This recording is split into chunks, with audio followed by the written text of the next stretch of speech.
prosecution sa impeachment trial. Puntahan muna natin ang ating kasama live na live mula po sa Metro Manila. Ano mga kaganapan dyan? Katalading Randolph Rana, go ahead. Good morning sa iyo dyan. Yes, Katalading Dennis, ngayong araw sa paggulita ng bansa sa ika-128th anniversary ng proklamasyon ng kalayaan ng Pilipinas, tiniyak ng Philippine National Police na fully operation ready sila para siguraduhin ang seguridad ng lahat ng kaugnay na aktibidad sa buong bansa, lalo na sa mga major convergence areas at historical sites. Inilagay na ng PNP ang lahat ng units sa full alert status simula alas 5 ng umaga hanggang mamayang hating gabi. June 12 na yan, Katalading Dennis, layunin nito ang tuloy-tuloy na deployment readiness, mabilis na responde at tuloy-tuloy na security coverage sa buong pagdiriwang. Nasa 89,000 plus personnel na nakadeploy na nationwide ng PNP. Ang tauhan nila naaabot sa 72,000. Gayun din ang 1,900 plus mula sa ibang units at 10,400 plus force multipliers. Sa bilang na ito, nasa 16,000 personnel ang nakadeploy na sa National Capital Region para sakupin ang mga key convergence points at critical na installations.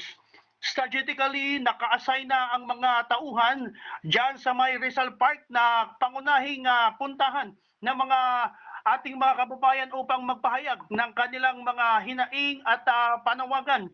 Gayun din ang government mga facilities at major government sites, transport terminals, no? At major itong mga lugar na mga transportation. Naka-ready na dyan, particular itong ating mga sasakyan na train, Katalading Dennis, at mga airport.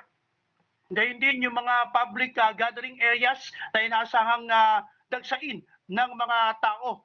Kasama rin sa deployment ang augmentation sa key venues, road security para sa official movements at mas pinaigpit na border control checkpoint at choke points.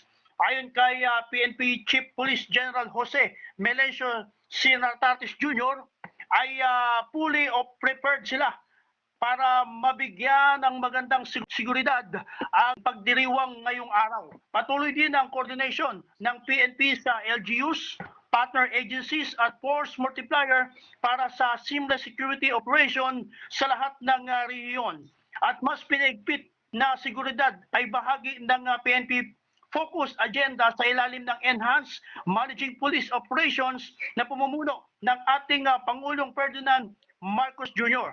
Habang ginugunita ng bansa ang kalayaang pinaglalaban, muli nitong tiniyak ang commitment ng public safety at serbisyo sa buong bansa, Katalading Dennis.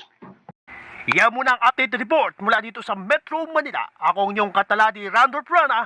Maraming pong salamat. Oo, Katalading Randolph Rana. Anyway, thank you very much, Katalading Randolph Rana. Magandang umaga din sa iyo.